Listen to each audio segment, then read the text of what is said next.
Royal commentator Richard Eden discussed the latest Spotify row with Prince Harry and Meghan Markle after the platform came under fire for COVID-19 misinformation claims.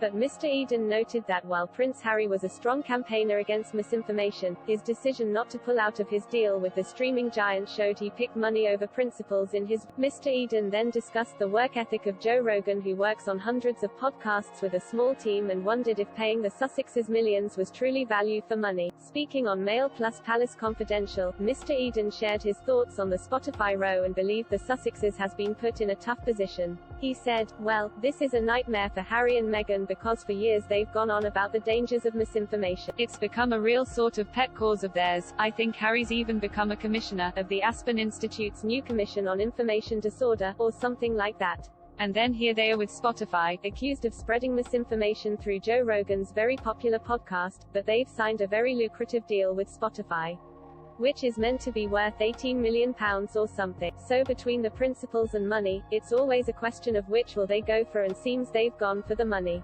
They put out a rather sort of mealy-mouthed statement about the dangers of misinformation, but they've made clear they're sticking with Spotify. So it looks like sort of Joe Rogan's one really." Mail on Sunday's Charlotte Griffiths was also on the show and believed the Sussexes would not hand the money back in the future, but had heard there were technical issues behind the scenes which explained why the couple has not created podcasts. Mr. Eden remarked Joe Rogan was a really hard worker and created hundreds of podcasts every year. But the royal expert added, "My goodness, we've only had one from Harry and Meghan for £18 million, so they're hardly providing value for money." The panel also joked that Joe Rogan should ask for a pay raise.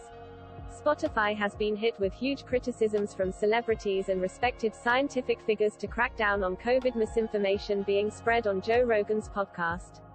Joe Rogan addressed the criticisms head-on in a video and said the people he invites on had strong credentials and that he wanted to offer an alternative view to the mainstream narrative. The podcaster said he would try to make amends and invite people on to offer criticisms of guests to be more balanced. Despite this, musicians Neil Young, Joni Mitchell, and Nils Lofgren demanded their music be taken off the platform in protest. Prince Harry and Meghan released a statement addressing the misinformation concern. It read, "Since the inception of Archewell, we have worked to address the real-time global misinformation crisis.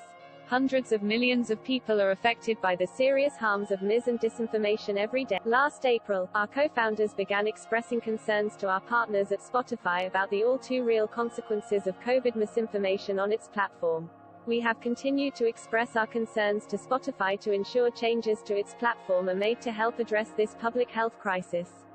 We look to Spotify to meet this moment and are committed to continuing our work together as it does."